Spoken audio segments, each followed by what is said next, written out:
So here are 5 things that we can stop doing that will actually make us better at the guitar.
Number 1, lose the guitar pick.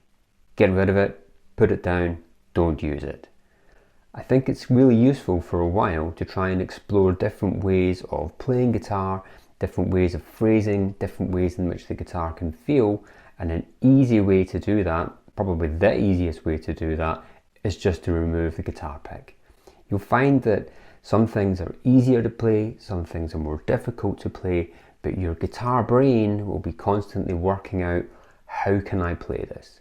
It might be that you hate it and you pick the guitar pick up, so it might reinforce your relationship with the guitar pick, or you might find that you actually go for a bit of a kind of hybrid approach and decide to use a pick and fingers.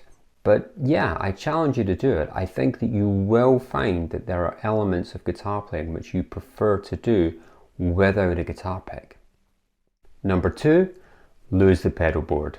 Try and reduce the amount of things in between you as a guitar player and the sound that you hear coming back at you. We get used to having loads and loads of things in our signal chain and quite complicated amplifier setups, and we kind of think that is how we're going to get our sound. We can try and just reverse that and think, actually, how I get my sound is between me, my hands, the guitar, and the amplifier. By experimenting with using way less pedals or even none at all, just straight into an amp and try and get the sounds that you love. When we start stacking multiple overdrive pedals together, for example, I think that there's the potential there to not really learn what each one does. Whereas if we just start to isolate some of these pedals by themselves and really understand what they're doing and what sound we can create with them, then we're going to be better at using that pedal. You might find that you don't need 3 or 4 overdrive pedals. Maybe 1 is all you need. Or maybe you don't need any at all. Just run straight into an overdriven amp and ride the guitar's volume knob. Try and reduce the amount of stuff in between you and the amplifier. Number 3, lose the metronome. Just electric guitar with no backing tracks, not playing along with loops, and no metronome.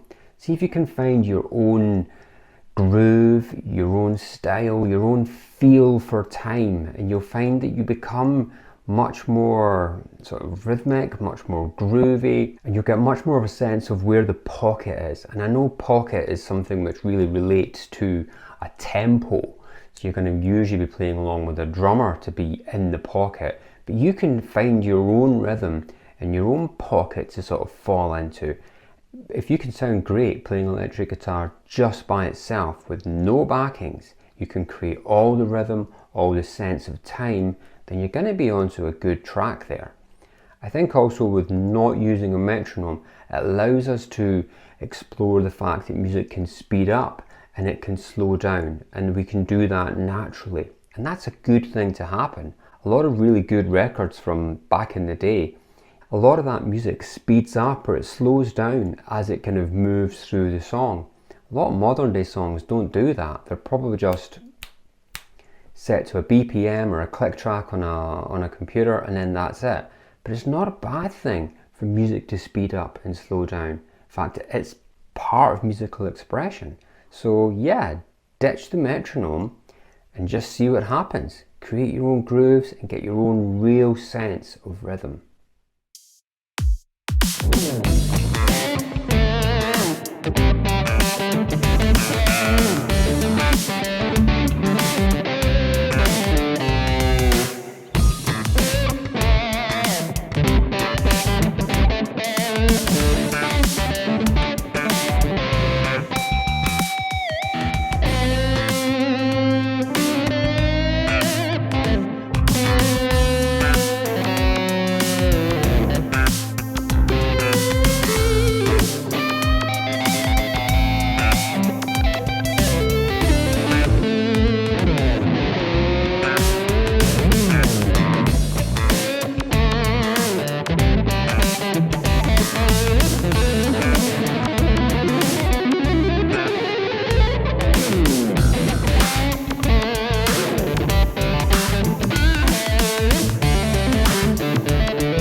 Number 4, lose the guitar entirely.